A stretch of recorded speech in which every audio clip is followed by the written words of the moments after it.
Sekejap guys, sekejap. Sabar je Saya outstation hari ni, so saya update lah apa yang boleh. Esok saya akan buat video yang proper lah untuk Nintendo eShop Malaysia ni. Saya update apa yang boleh lah untuk setakat hari ni. Saya pun dah tengok ni, so mari kita tengok. So ini region Malaysia dah, saya dah tukar dah saya punya account itu ke region Malaysia. Nampak tak? Ni RM. Saya boleh je tukar saya punya US account kepada RM, tapi saya nak tengok dulu apa yang ada dalam RM ni. So saya buat account baru khas untuk tengok je. So mari kita tengok. Okay, contoh saya dah tengok di sini sikit. So harga dia untuk Pokemon Legends ZA 259.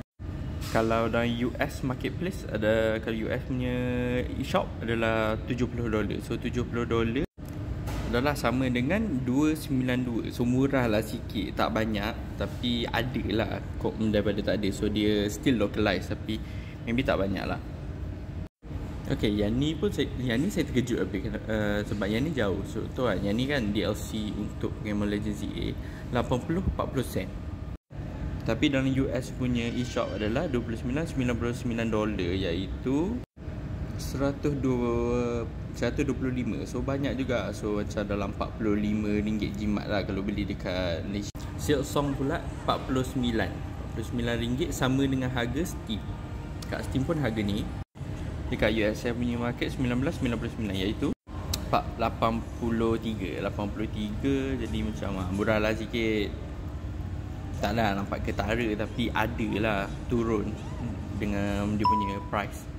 Tapi ada game yang tak ada pun lagi dalam Malaysia eShop. Yang tu mungkin dia update later on, ataupun saya tak tahu lah, mungkin yang tu region punya differences. Ada game yang ada game yang tak ada, ataupun dia tak update habis lagi untuk semua game masuk dalam Malaysia punya eShop, Asia punya eShop lah. Apa pendapat korang untuk digital marketplace untuk eShop Malaysia ni? Bagi saya dah turun sikit tu dah okey dah. Cuma mungkin ada lagi region yang lagi murah lah kan. So esok jumpa lagi untuk proper video ya.